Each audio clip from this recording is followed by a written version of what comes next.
Discuss करेंगे कि जो शुगर के पेशेंट इंसुलिन ले रहे हैं उन्हें अपनी इंसुलिन की डोज़ कैसे एडजस्ट करनी है। नॉर्मली अपने शुगर के लेवल्स 100-130 के बीच मेंटेन करके रख रहे हैं। अगर लेवल 130 के ऊपर है इसका मतलब आपकी इंसुलिन की डोज़ कम है और अपने इंसुलिन की डोज़ बढ़ानी है। कैसे बढ़ानी है? हर तीसरे दिन 2-2 यूनिट बढ़ाते रहना। जैसे कोई पेशेंट अगर 8 यूनिट्स ले रहा है और उसकी शुगर सपोज 190 आई है, तो इसका मतलब अगले दिन उसने 10 यूनिट कर देने हैं। फिर अगर उसकी 180 आई है, फिर 10 ही रखने हैं। फिर उसकी सपोज 188 आई है, फिर 12 कर देने हैं। फिर सपोज़ की 170 आई है, फिर 12 रखनी है। सपोज़ उसकी इस पर 160 आ गई है, फिर अब 14 कर देनी है। 14 पे सपोज़ उसके लेवल 120 आ गए। इसका मतलब उसकी की जो जनरली उसको ये डोज चाहिए 14 यूनिट चाहिए। इसी तरह अगर कभी भी इस लेवल 100 से नीचे आ जाए तो आपने उसी वक्त 2 यूनिट कम कर देने हैं। अगर सपोज 18 यूनिट पे आपके लेवल 90 आ गए तो आपने 18 के 16 यूनिट्स कर देने हैं। अगले दिन फिर चेक करना, अगर 90 ही रहे आपने 14 कर देने। तब तक दो दो कम करते जाना जब तक आप इन लेवल्स को अचीव नहीं करते 100-130 के। कभी भी लेवल अगर 70 से नीचे आ जाए तो आपने क्या करना है? अगर तो पेशेंट थोड़ा ड्राउजी है, मतलब बेहोशी के आलम में है, तो फटाफट हॉस्पिटल ले जाना है। अगर अलर्ट हैं तो इंसुलिन नहीं देनी, तब ग्लूकोज देना है और शुगर चेक करनी है 15 और शुगर लेवल चेक करने 15 मिनट के बाद। फिर अगर कम है तो आपने फिर ग्लूकोज देना है और फिर 15 मिनट का चेक करना है। इस प्रोसेस को 2-3 बार रिपीट कर सकते हैं आप। अगर लेवल रिपीटेडली 70 से नीचे आ रहे हैं तो आपने नियर बाई मेडिकल फैसिलिटीज अपने डॉक्टर को कंसल्ट करना है। अब सबसे इंपॉर्टेंट चीज़ है कि कौन सी इंसुलिन एडजस्ट करनी है। ये तो हमने पता कर लिया कितने यूनिट्स एडजस्ट करने हैं। हमने वो इंसुलिन नहीं एडजस्ट करनी जो इस लेवल को चेक करने के बाद नेक्स्ट है, मगर हमने वो इंसुलिन चेक करनी है जिसने इन लेवल्स को अफेक्ट किया। हम डिस्कस करेंगे कि शुगर के वो पेशेंट जो इंसुलिन पे हैं उन्होंने अपनी इंसुलिन की कौन सी डोज एडजस्ट करनी है। एक एग्जांपल लेते हैं। सबसे कॉमनली यूज इंसुलिन एक्स्ट्रा 30-70 है।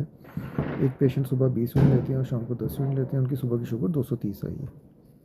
तो इसको जो 230 है इसको अपने मन में इसको अपने ऐसे सोचना है, शुगर आई है इनकी मॉर्निंग की और इंसुलिन आपने मॉर्निंग से पहले की कौन सी इंसुलिन दी थी? नाइट की। तो चेंज कौन कौन सी होगी? नाइट की इंसुलिन। तो अब आप देखिए, सुबह की शुगर इनकी 230 आई है और इंसुलिन आपने सुबह की नहीं बढ़ाई है, हमने रात की इंसुलिन 10 के बजाय 12 यूनिट कर दी। और इस तरह इवनिंग शुगर कितनी आई है इनकी? 122। शुगर कौन सी है इवनिंग, वो इंसुलिन कौन सी है इसके पहले वाली कौन सी दी थी आपने? मॉर्निंग में। तो एडजस्टमेंट किसमें होगी? मॉर्निंग की। तो लेवल 122 है, 122 लेवल मतलब आइडियल लेवल के आइडियल लेवल है 100-130 के बीच का। इसका मतलब इनकी जो मॉर्निंग की इंसुलिन है वो 20 की 20 ही रहेगी। तो मैं आपको एक और एग्जांपल देता हूँ। एक पेशेंट है नॉर्मली सपोज, एक पेशेंट रेगुलर लेंटस इंसुलिन ले रहा है। ये भी एक बड़ा कॉमनली यूज कॉम्बिनेशन, इसमें 4 इंजेक्शन लगते हैं। लेंटस वो रात को ले रहे हैं सपोज 12 यूनिट्स, वो जो रेगुलर इंसुलिन है वो दिन में 3 ले रहे हैं, 10, 10 और 10। ये आपकी ब्रेकफास्ट, लंच और डिनर की इंसुलिन है। सपोज़ इनकी शुगर आई है, दोपहर की शुगर इनकी आई है 180। शुगर कौन सी है इनकी?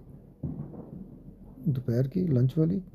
और इंसुलिन कौन सी चेंज होगी इनकी? ब्रेकफास्ट वाली। ठीक है, बस इस फॉर्मूले को आपने याद रखना है कि शुगर का जब भी लेवल आपने लिखना है उसके नीचे लिख लेना शुगर लंच वाली है, इंसुलिन पहले कौन सी? ब्रेकफास्ट। तो ये वाली चेंज होनी है।